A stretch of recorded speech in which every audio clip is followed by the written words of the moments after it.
In this section, we're going to talk about what is a blockchain, both in terms of as a technology, but also more conceptually, like in general, what is a blockchain trying to do?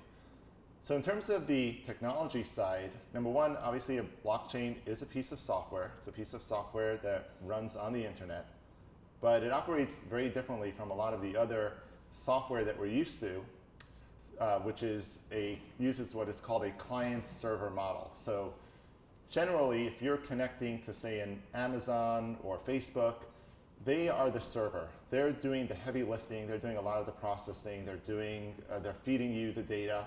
And then on your side, you being the client, you just have a small window or a little light portal into what they're feeding you. So you have this, generally it's a web browser, and that's your client program. So that's generally a lot of the applications that we uses that model. However, there is an alternative model that is known as a peer-to-peer system. A good example of this would be BitTorrent. That's something you're maybe familiar with, the file sharing platform, where you can move files between, generally music files, between different participants in the network, and everyone is running the same software. Everyone is playing an equal part. So if you are downloading a file from someone else, you're getting it from another individual on the platform.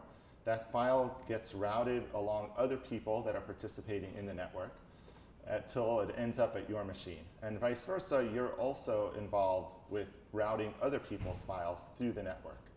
So that's very different from the client-server model, such as if you're downloading a song from iTunes, Apple is doing all the work. Like they have the music and they're feeding it directly to you. Another example of something that's peer-to-peer is Skype. When you make a Skype call, you are routed through other participants on the network. Your machine is also involved with moving Skype calls between two other people. So you're not necessarily going through Skype servers through some central operator, and instead you can be routed directly to someone else. Although with Skype, it is a bit of a hybrid model. Nobody knows exactly how Skype works, especially since Microsoft acquired them some years ago. There's really a tight lid on that. But it is definitely different from voice over IP, where you are always going through some central server.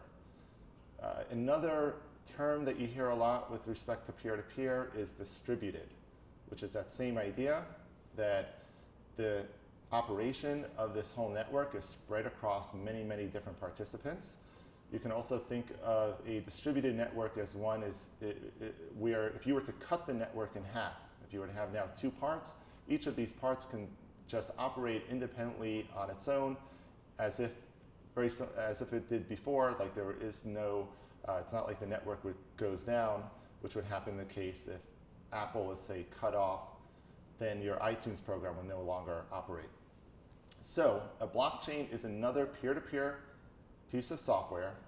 What it's doing, though, it is maintaining a record. It's a distributed record-keeping system. It does it in a way where everyone gets a complete copy of the record. Everyone sees the whole history, everything that's happening to this record. And the blockchain guarantees that everyone is in sync. This program, that's the innovation of the program, is by making it so that everyone has full confidence that whatever record they have is the same record that everyone else has. Just to know that distributed systems doesn't necessarily pertain just to computer systems. This is something that happens out in the world and other programs too, or other systems too, rather.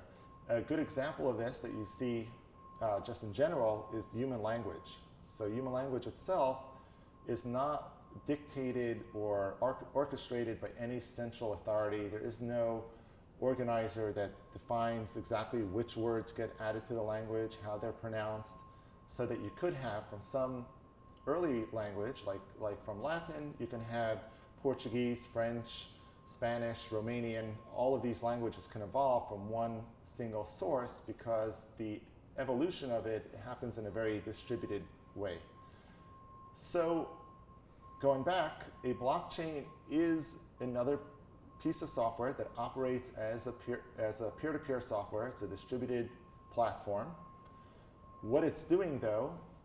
is it is a record-keeping system. It is a system that keeps a record across all the participants where everyone gets a full copy of everything that's happened in the system. You have a full history, and you also have a guarantee that whatever you're looking at or whatever records that you hold is identical to what everyone else holds. And the blockchain guarantees that we have this kind of, that everyone is consistent, that we're all looking at the same shared state.